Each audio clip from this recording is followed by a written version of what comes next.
ಮಂಗಳೂರು ದಕ್ಷಿಣ ಕನ್ನಡ ಜಿಲ್ಲಾ ಕಾರ್ಯನಿರತ ಪತ್ರಕರ್ತರ ಸಂಘದ ಎಲ್ಲ ಪದಾಧಿಕಾರಿಗಳೇ, ಇಲ್ಲಿ ನೆರೆದಿರತಕ್ಕಂಥ ಎಲ್ಲ ಪತ್ರಕರ್ತ ಮಿತ್ರರು, ನಿಜವಾಗ್ಲೂ ಮಂಗಳೂರಿಗೆ ಬಂದರೆ ಪತ್ರಕರ್ತರ ಸಂಘದ ಕಾರ್ಯಕ್ರಮಕ್ಕೆ ನನಗೆ ಮನೆಗೆ ಬಂದಂಥ ಅನುಭವ. ಯಾಕೆ ಅಂತಂದರೆ ಇಲ್ಲಿರೋರು ಅನೇಕ ಮಂದಿ ಜೊತೆ ನಾನು ಕೆಲಸ ಮಾಡಿದ್ದೇನೆ. ನಮ್ಮ ಯಶೋಧರ್ ಇರ್ಬೋದು, ಜಿತೇಂದ್ರ ಇರ್ಬೋದು, ಎಲ್ಲರ ಜೊತೆನೂ ಕೆಲಸ ಮಾಡಿದ್ದೇನೆ.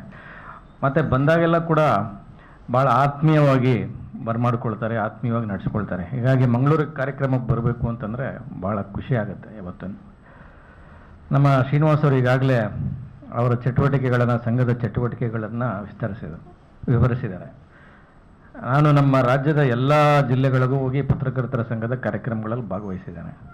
ಆದರೆ ದಕ್ಷಿಣ ಕನ್ನಡ ಜಿಲ್ಲಾ ಕಾರ್ಯನಿರತ ಪತ್ರಕರ್ತರ ಸಂಘ ಇಡೀ ರಾಜ್ಯಕ್ಕೆ ಮಾದರಿಯಾದ ಸಂಘ ಅಂತ ನಾನು ಹೇಳೋಕ್ಕೆ ಇಷ್ಟಪಡ್ತೇನೆ.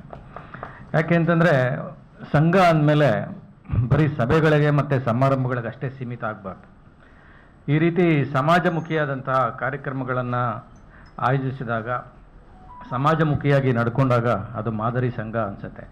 ಈಗ ಸಂಘದ ಪದಾಧಿಕಾರಿಗಳಾಗಿರ್ಬೋದು, ಆಯ್ತು ಬಿಡಪ್ಪ, ನಾವು ಸಂಘ ಅಂದಮೇಲೆ ಒಂದು ತಿಂಗಳಿಗೂ 2 ತಿಂಗಳಿಗೂ ಒಂದು ಮೀಟಿಂಗ್ ಮಾಡ್ತೀವಿ, ಈ ಥರ ಯಾವುದೋ ಒಂದು ಕಾರ್ಯಕ್ರಮ ಆಯೋಜನೆ ಮಾಡ್ತೀವಿ ಅಂತೇಳಿ ಸುಮ್ಮನಾಗ್ಬೋದು. ಈಗ ಅವ್ರು ಹೇಳಿದ್ರು, ಶ್ರೀನಿವಾಸ್ ಅವರು, ಈ ಗ್ರಾಮ ವಾಸ್ತವ್ಯ ಇರ್ಬೋದು, ಆರೋಗ್ಯ ಶಿಬಿರ ಇರ್ಬೋದು, ಈ ಶಾಲೆಯನ್ನು ದತ್ತಕ್ಕೆ ತಗೊಳ್ಳೋದಿರ್ಬೋದು, ವನ ಮಹೋತ್ಸವ ಇರ್ಬೋದು, ನಿಜಕ್ಕೂ ಕೂಡ ಇದು ಬೇರೆ ಜಿಲ್ಲಾ ಸಂಘಗಳಿಗೆ ಮಾದರಿ ಅಂತ ನಾನು ಹೇಳೋಕ್ಕೆ ಇಷ್ಟಪಡ್ತೇನೆ. ನಮ್ಮ ಈ ಶ್ರೀನಿವಾಸ್ ಅವರು ಹೇಳಿದಾಗೆ ಅವರ ಚಟುವಟಿಕೆಗಳ ಪಟ್ಟಿ ಎಷ್ಟು ದೊಡ್ಡದಿದೆಯೋ ಆ ಬೇಡಿಕೆಗಳ ಪಟ್ಟಿ ಕೂಡ ಅಷ್ಟೇ ದೊಡ್ಡದಿದೆ.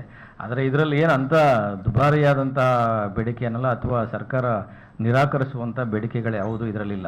ಮತ್ತು ಯಾರು ಕೂಡ ಇಲ್ಲಿ ಸ್ವಂತಕ್ಕೆ ಯಾರು ಬೇಡಿಕೆ ಇಟ್ಟಿಲ್ಲ. ಈಗ ಪತ್ರಕರ್ತರು ಹೆಂಗೆ ಅಂತಂದರೆ ಒಂಥರ ಮನೆಗೆ ಮಾರಿ ಊರಿಗೆ ಉಪಕಾರಿ ಅಂತ ಇದ್ದಂಗೆ. ಈಗ ನಮ್ಮ ಮನೆ ಅಕ್ಕಪಕ್ಕ ಇರ್ಬೋದು, ನಮ್ಮೂರಲ್ಲಿ ಏನಾದರೂ ಒಂದು ಸಮಸ್ಯೆ ಇದ್ದರೆ, ಇನ್ನೇನಾದರೂ ಇದ್ದರೆ ನಾವು ಮುಂದೆ ಹೋಗ್ತೀವಿ. ಅಂದರೆ ನಾವು ಸರಿ ಮಾಡಿಬಿಡ್ತೀವಿ ಅಂತಲ್ಲ, ಆ ಸಮಸ್ಯೆಗಳನ್ನು ಸರ್ಕಾರಕ್ಕೆ ಗಮನಕ್ಕೆ ತಂದು ಅದನ್ನು ಬಗೆಹರಿಸುವ ನಿಟ್ಟಿನಲ್ಲಿ ಪತ್ರಕರ್ತರು ಪ್ರಾಮಾಣಿಕವಾದಂಥ ಪ್ರಯತ್ನವನ್ನು ಮಾಡ್ತಾರೆ. ಆದರೆ ನಮ್ಮ ಕುಟುಂಬದಲ್ಲಿ ಏನಾದರೂ ಸಮಸ್ಯೆ ಬಂದರೆ ಅದ್ರ ಬಗ್ಗೆ ತಲೆ ಕೆಡಿಸ್ಕೊಳ್ಳೋದು ತೀರಾ ಕಡಿಮೆ. ನಾನು ಸುಮಾರು ಜನ ಹಿರಿಯ ಪತ್ರಕರ್ತರನ್ನ ನೋಡಿದ್ದೇನೆ. ವಿಧಾನಸೌಧದಲ್ಲಿ ಒಬ್ಬರು ಹಿರಿಯ ಪತ್ರಕರ್ತರು, ನಾನು ಆಗ ವಿಜಯ ಕರ್ನಾಟಕಕ್ಕೆ ಕಾಲಿಟ್ಟ ಸಂದರ್ಭ, ಆ ಒಂದು ಪ್ರಸಂಗವನ್ನು ನಿಮ್ಮ ಮುಂದೆ ಹೇಳೋಕ್ಕೆ ಇಷ್ಟಪಡ್ತೀನಿ. ಯಾಕೆ ಅಂತಂದರೆ ಪತ್ರಕರ್ತರ ಪರಿಸ್ಥಿತಿ ಯಾವ ಥರ ಇರುತ್ತೆ ಅಂತ.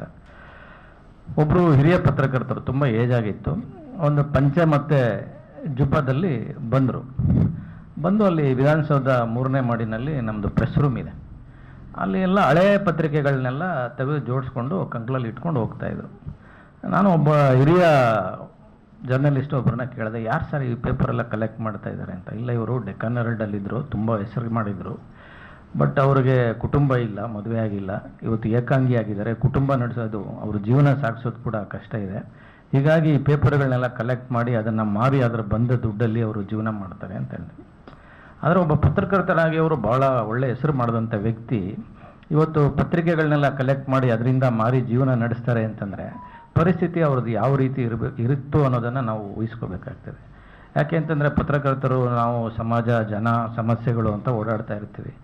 ನಮ್ಮ ಮನೆಗಳ ಕಡೆ ಗಮನ ಕೊಡೋದು ಬಹಳ ಕಷ್ಟ. ಇವತ್ತು ಎಷ್ಟೋ ಜನ ಪತ್ರಕರ್ತರಿಗೆ ಅವರ ಮಕ್ಕಳಿಗೇನು ವಿದ್ಯಾಭ್ಯಾಸ ಮಾಡ್ತಾರೆ, ಅವ್ರಿಗೇನು ವಿದ್ಯಾಭ್ಯಾಸಕ್ಕೆ ನಾವು ಯಾವ ರೀತಿ ನೆರವಾಗಬೇಕು ಅನ್ನೋದ್ರು ಕೂಡ ಆಲೋಚನೆ ಮಾಡಲ್ಲ.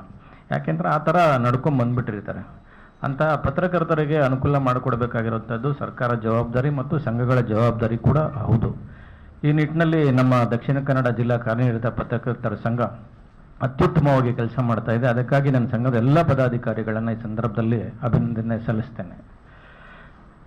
ಈಗಾಗಲೇ ಬೇಡಿಕೆಗಳ ಬಗ್ಗೆ ಹೇಳಿದೆ.